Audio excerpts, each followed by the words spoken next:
Welcome to 214 Square. It's October 13, 2024, and it's 22 days until Election Day.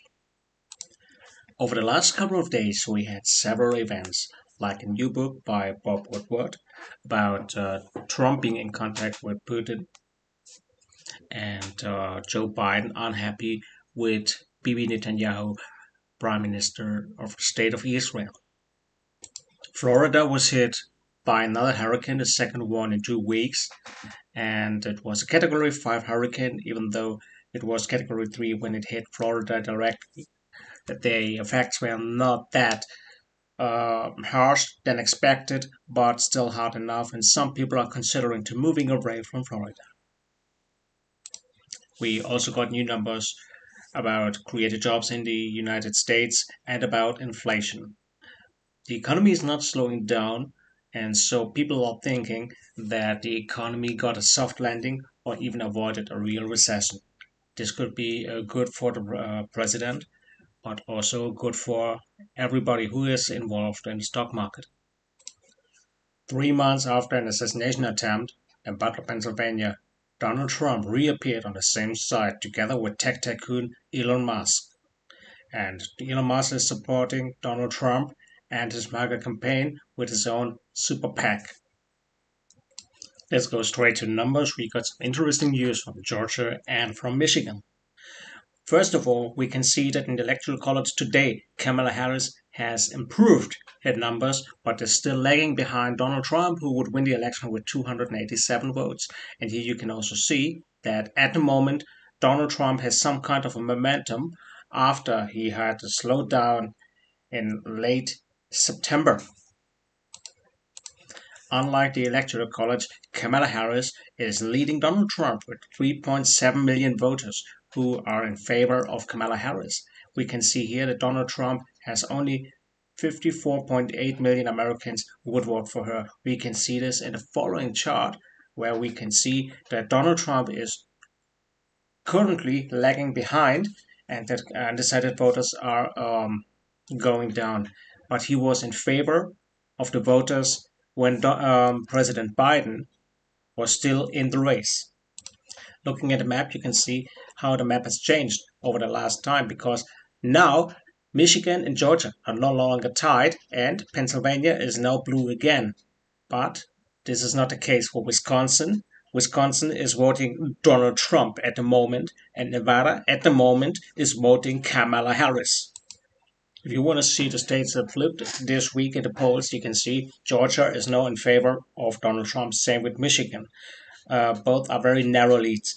Narrow lead also in Nevada, where Kamala Harris has a lead of 1%. Then Pennsylvania, now a big lead for Kamala Harris over Donald Trump, and Wisconsin also a very narrow lead for Donald Trump. We also want to see where Kamala Harris lost. Interesting is that she gained support now in the state of Virginia, but also in the state of North Dakota. Same with California. California is typically blue. Nevada, she also gained there, and now this is a blue state.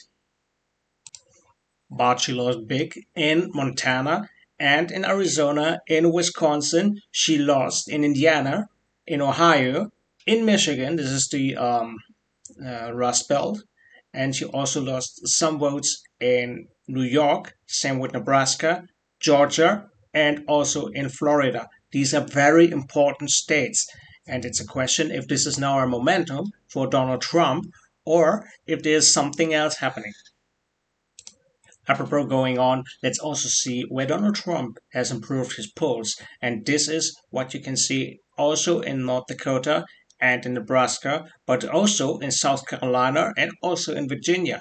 This might sound contradictive, but this is not completely false, because we must have in consideration that there are undecided voters and third parties who may lose some votes from other people, may lose votes, and these are going then to one of the two main candidates. So this is what we can see here. And we can also see Donald Trump lost in Ohio. He lost also in Pennsylvania. Losing in Ohio means that there are more undecided voters again.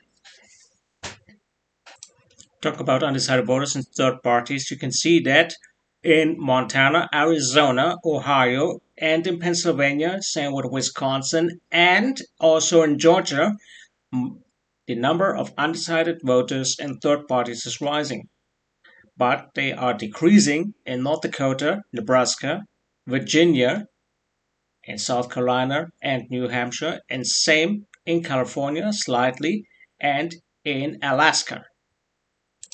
Now let's go to Georgia. Here we can see it's untied, and Donald Trump is leading slightly. He is leading with a lead of 1%, but we have still 5% undecided voters. The arrow margin still allows that Kamala Harris could surprisingly win this state. Our poll shows that over the time it has not always been a narrow election, but over the last weeks and month it became one. And well, Georgia tend to be red leaning, but still this could change because Kamala Harris is definitely activating all the female voters who are advocating in favor of her person and her candidacy. We now have a look on Michigan. Trump is leading with 2%, but still 6% undecided voters. Also, here, there could be a surprisal change in the election outcome. But let's have a look on the chart then. And there you will see that this rise is more tight than everything else. And here the situation is different. It's not a southern state, it's an industrial state. And this one is also speaking for itself when it's about winning the workers of America. One of the uh, people that leaned more toward Joe Biden, who was always in favor of the unions. Let's just have a short look on the map and see where the battleground states are. States with less than 3% difference. So these are Nevada, Wisconsin, Michigan, North Carolina, and also Georgia. These are the states that we will have to look on. But now let's go to Michigan. Michigan is not just home to America's car industry, but also to the largest population of American Arabic immigrants. There are 211,405 Arabs or people of Arabic descent in Michigan, more than everywhere else in the United States. And these are important because they are not just looking at what every candidate is saying or promising, but also what is happening in Middle East right now. They are looking at Gaza, they are looking at Lebanon. These are the voters the Democratic Party doesn't like to lose. But it's difficult because at the moment Joe Biden is in office and he's supporting Israel somehow. And well, this is one of the tricky questions that Kamala Harris needs to solve because some of the Arab Americans are considering to vote for Donald Trump because they think, okay, we need to teach the Democrats a lesson. And well, in that case, um, they will probably vote for Donald Trump, even though this could be worse for the people in Gaza and Lebanon and also maybe for Yemen. Yemen is still also an issue, and there's a bigger Yemeni community in the state and also everywhere in the United States.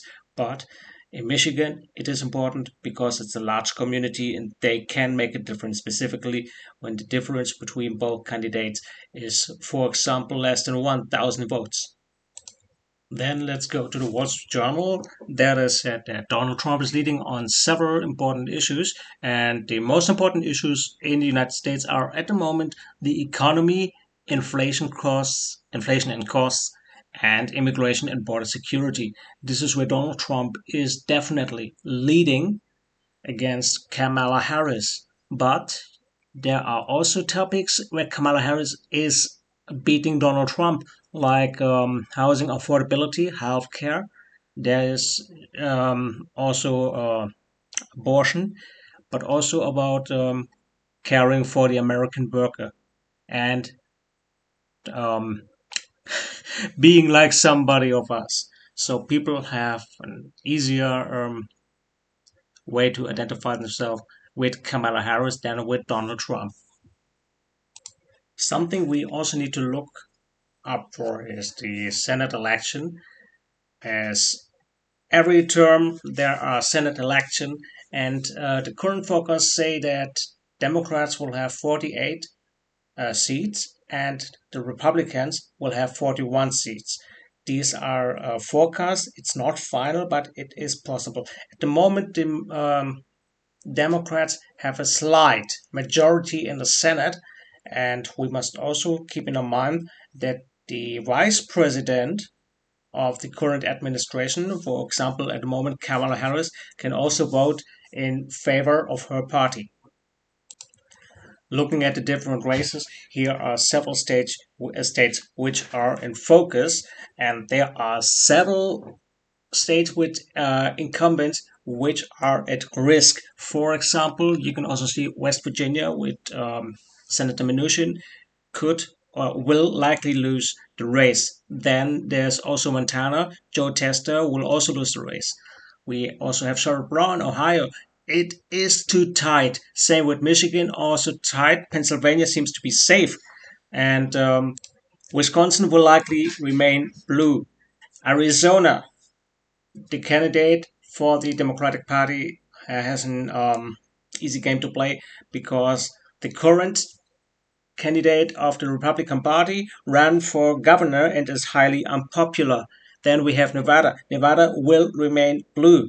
Texas, it's likely remaining red, but there we have the case that Ted Cruz is unpopular and the Democratic Party is investing big in advertisement in the state of Texas to probably beat Ted Cruz. The last election, Beto O'Rourke only was behind with 3% behind Ted Cruz. And in Maryland, we have the case that it will remain blue, but there's a popular politician running for Senate. It's Paul Hogan, and he was the governor of the state, but we will see.